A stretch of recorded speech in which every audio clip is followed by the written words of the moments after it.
Hello बच्चों, किरण PCS classes में आप लोगों का स्वागत है। और पिछले क्लास में हम लोगों ने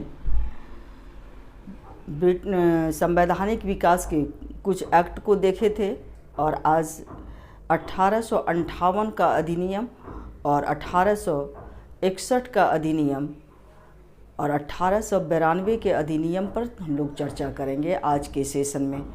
तो स्टार्ट करते हैं। देखिए, जैसे है 1858 का अधिनियम। 1858 का अधिनियम जो है, तो इसका मेन उद्देश्य क्या था? तो सबसे पहले हम लोग इसको जानते हैं कि 1858 के अधिनियम का मुख्य उद्देश्य क्या था। तो सबसे पहला जो था वह 1857 जैसी घटनाओं की पुनरावृत्ति को रोकना, कि ऐसा सिस्टम वह करना चाह रहा था जिससे कि 1857 जैसी घटनाओं का पुनः विद्रोह ना हो, और हिंदू मुस्लिम एकता को भी यह तोड़ना चाहता था। उसके बाद जो है कि सबसे मेन जो इसका फैक्टर रहा वह रहा ईस्ट इंडिया कंपनी का शासन समाप्त करना। ईस्ट इंडिया कंपनी का शासन समाप्त करना और भारत का शासन जो है, भारत का शासन प्रत्यक्ष रूप से कहाँ आ गया? तो ब्रिटिश क्राउन के अधीन आ गया। क्राउन जिसको हम महारानी बोलते हैं, ब्रिटिश ताज बोलते हैं, तो ब्रिटिश ताज के अंतर्गत आ गया। ईस्ट इंडिया कंपनी का शासन समाप्त हो गया और भारत का शासन ब्रिटिश ताज के अधीन आ गया। उसके बाद देखते हैं कि बोर्ड ऑफ कंट्रोल और बोर्ड ऑफ डायरेक्टर्स, ये दो ऑर्गेनाइजेशन था जो कब हमने पढ़ाया था? तो 1784 के पिट इंडिया एक्ट में आप लोगों ने देखा था कि 1784 के पिट इंडिया एक्ट में बोर्ड ऑफ कंट्रोल जो है वह पॉलिटिकल के लिए था और बोर्ड ऑफ डायरेक्टर जो था वह था आपको बोर्ड ऑफ डायरेक्टर जो था वह कॉमर्स के लिए था। तो कॉमर्स डिपार्टमेंट को जो देखता था वह बोर्ड ऑफ डायरेक्टर्स देखता था और पॉलिटिकल डिपार्टमेंट को जो देखता था वह बोर्ड ऑफ कंट्रोल देखता था। इस प्रकार किस शासन का स्टार्ट हुआ? तो द्वैध शासन का स्टार्ट हुआ। तो द्वैध शासन का खात्मा हो गया किस एक्ट में? तो सबसे इम्पॉर्टेंट जो है, इसको आप लोग नोट डाउन कर सकते हैं, सबसे इम्पॉर्टेंट जो है बोर्ड ऑफ कंट्रोल और बोर्ड ऑफ डायरेक्टर्स के शासन को समाप्त किया गया। तो किस एक्ट में किया गया? तो 1858 के एक्ट में किया गया। अब है कि बोर्ड ऑफ डायरेक्टर और बोर्ड ऑफ कंट्रोल का अधिकार जो है, तो इसको जब समाप्त कर दिया गया तो यह अधिकार दिया किसको गया? तो यह अधिकार जो दिया गया वह दिया गया भारत के राज्य सचिव को दिया गया, जिसको हम सेक्रेटरी ऑफ स्टेट कहते हैं या इसको हम भारत मंत्री भी कहते हैं। तो सेक्रेटरी ऑफ स्टेट को यह अधिकार दिया गया, बोर्ड ऑफ कंट्रोल और बोर्ड ऑफ डायरेक्टर दोनों का अधिकार समाप्त करके किसको दिया गया? तो सेक्रेटरी ऑफ स्टेट को दिया गया। और यहाँ पर ये आप लोगों का इम्पोर्टेंट है कि भारत का पहला सेक्रेटरी ऑफ स्टेट कौन था? तो वह था चार्ल्स वुड था। पहला फर्स्ट सेक्रेटरी ऑफ स्टेट, तो पहला भारत मंत्री जो था वह चार्ल्स वुड था।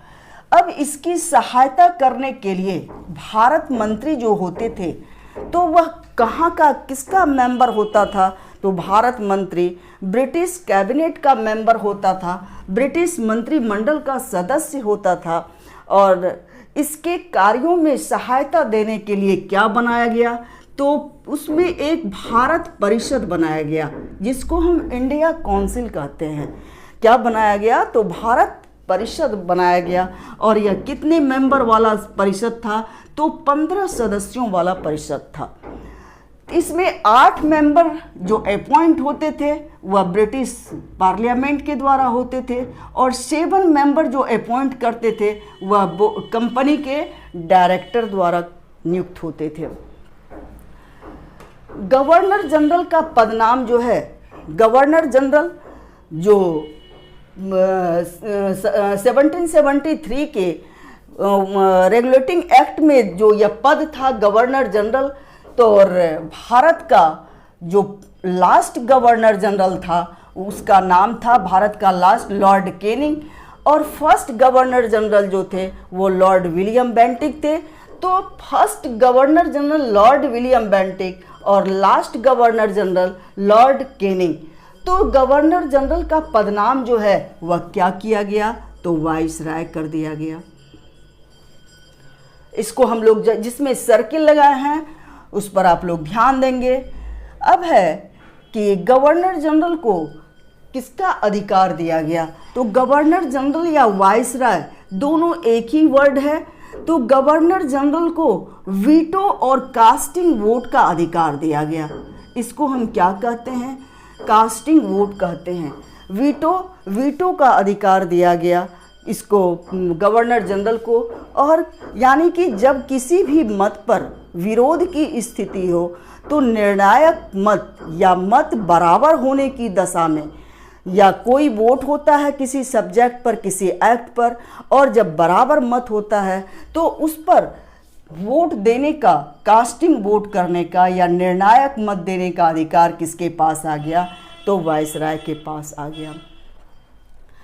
अब है कि कहाँ पर ब्रिटिश महारानी विक्टोरिया की घोषणा हुई, तो 1 नवंबर 1858 को इलाहाबाद में महारानी विक्टोरिया ने भारतीय प्रजा को संबोधित किया, एड्रेस किया। और वह कब किया, तो 1 नवंबर 1858 को किया। कहाँ किया था, इलाहाबाद में किया था। यह कई बार क्वेश्चन आप लोगों को पूछा गया है कि कहाँ किया था ब्रिटिश महारानी ने, विक्टोरिया ने, तो इलाहाबाद में किया था। उस समय भारत के वाइसराय कौन थे, तो लॉर्ड कैनिंग थे। तो इलाहाबाद में क्या एड्रेस किया, तो उन्होंने एड्रेस किया भारतीय प्रजा को ब्रिटिश प्रजा के समान माना जाएगा, नंबर 1। उसके बाद लोक सेवकों, जिसको हम कहते हैं PCS कहते हैं या सिविल सर्विसेज कहते हैं, तो लोक सेवकों का जो अपॉइंट होता था वह प्रतियोगिता परीक्षा के द्वारा किया जाने लगा। किसके द्वारा किया जाने लगा, तो प्रतियोगिता परीक्षा, सीधी भर्ती प्रणाली जिसको कहते हैं, लोक सेवकों की नियुक्ति में। और सभी प्रकार के डिस्क्रिमिनेशन जो थे, जो वर्तमान में हम किस में देखते हैं, तो फंडामेंटल राइट के आर्टिकल 15 में देखते हैं कि जितने भी प्रकार के डिस्क्रिमिनेशन थे, चाहे वह कलर हो, रंग हो, चाहे वह प्रजाति हो, चाहे वह स्थान हो, तो सबको अपॉर्चुनिटी दिया गया। किसमें, तो लोक नियोजन में।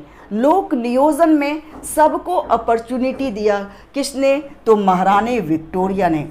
तो इस घोषणा से भारत के जो इंटेलेक्चुअल क्लासेस या बुद्धिजीवी लोग थे, उन बुद्धिजीवियों ने महारानी विक्टोरिया के इस घोषणा को अपने अधिकारों का क्या कहा, तो मैग्ना कार्टा कहा। मैग्ना कार्टा जिसको हम अधिकार पत्र कहते हैं, तो इसको उन्होंने अपने अधिकारों का मैग्ना कार्टा कहा। और जो भी भारतीय थे, तो ये महारानी विक्टोरिया की इस घोषणा का काफ़ी स्वागत किया। और तो इस प्रकार हम लोग देखते हैं कि 1858 का अधिनियम जो है, इसमें मुख्य रूप से क्या क्या देखा गया, जो आप लोगों को याद रखना है।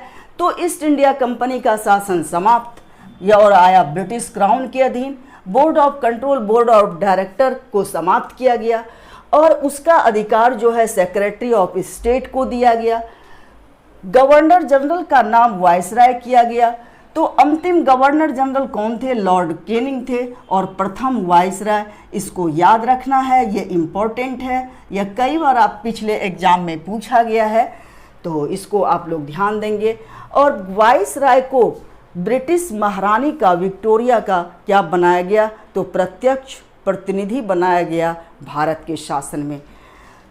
अब हम लोग जो आगे चर्चा करेंगे, नेक्स्ट अधिनियम 1861 का इंडिया काउंसिल एक्ट पर चर्चा करेंगे।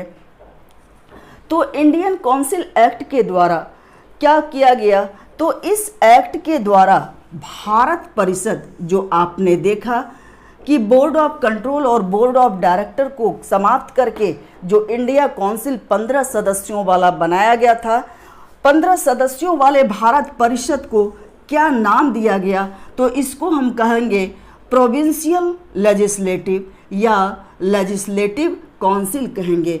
प्रांतीय विधायिका या विधान परिषद बना दिया, जिसको हम वर्तमान में विधान परिषद किस में देखते हैं, तो विधान परिषद देखते हैं कितने राज्यों में है, या आप लोगों का क्वेश्चन रहा कि विधान परिषद जो है वर्तमान में वह कितने स्टेट में विधान परिषद है। आप लोग इसको कमेंट सेक्शन में डालेंगे कि विधान परिषद जो है वो कितने स्टेट में वर्तमान में है। उसके बाद डिसेंट्रलाइजेशन, जिसको हम कहते हैं विकेंद्रीकरण। विकेंद्रीकरण की जो शुरुआत हुई वह कहाँ से हुई, तो 1861 के भारत परिषद अधिनियम से हुई। नंबर 3, लॉर्ड कैनिंग ने डिपार्टमेंटल सिस्टम, जिसको हम देखते हैं, जिसको हम विभागीय प्रणाली कहते हैं, विभागीय प्रणाली, जितना विभाग हम लोग देखते हैं, विदेश विभाग, गृह विभाग, तो इस विभाग की शुरुआत जो की लॉर्ड कैनिंग ने किस एक्ट में की, तो 1861 के एक्ट में। अब गवर्नर जनरल को अध्यादेश जारी करने का अधिकार हुआ। अध्यादेश के बारे में आप लोग बताएंगे कि अध्यादेश किसको कहते हैं, ऑर्डिनेंस इसको हम कहते हैं, ऑर्डिनेंस भी कहते हैं इंग्लिश में। और अध्यादेश, गवर्नर जनरल को अध्यादेश जारी करने का असाधारण अधिकार मिला। तो वर्तमान में जो हम देखते हैं अपने इंडियन कॉन्स्टिट्यूशन में, तो अध्यादेश जो है उसका इफेक्ट कितने मंथ तक रहता है, तो 6 माह तक अधिकार रहता है, इम्पैक्ट प्रभाव रहता है अध्यादेश का। और राष्ट्रपति जो अध्यादेश जारी करती है, प्रेसिडेंट जो जारी करती है, यह क्वेश्चन आया हुआ है। तो प्रेसिडेंट जो ऑर्डिनेंस इशू करती है वह आर्टिकल 1, 2, 3 के, और गवर्नर जो करती है वह आर्टिकल 213 के अंतर्गत करती है। अनुच्छेद 123 में राष्ट्रपति अध्यादेश जारी करता है और गवर्नर जो अध्यादेश जारी करता है वह आर्टिकल 213 के अंतर्गत जारी करता है। इसमें और एक चीज हुआ, क्या हुआ, तो इसके अंतर्गत हम लोगों ने देखा कि गवर्नर जनरल को अध्यादेश जारी करने का अधिकार तो मिला है, और गवर्नर जनरल क्या करता था कि किसी भी कमिश्नरी को, गवर्नर जनरल किसी भी कमिश्नरी को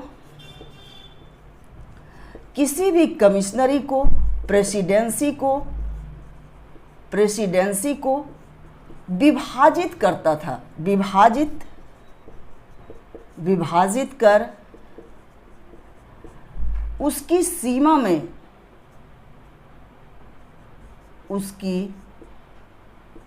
में परिवर्तन कर, बाउंड्री लाइन में भी परिवर्तन करता था। उसकी किसी भी राज्य का बाउंड्री लाइन जो है, सीमा में परिवर्तन, उसकी काट दीजिए, सीमा में परिवर्तन हुआ, सीमा में परिवर्तन कर सकता था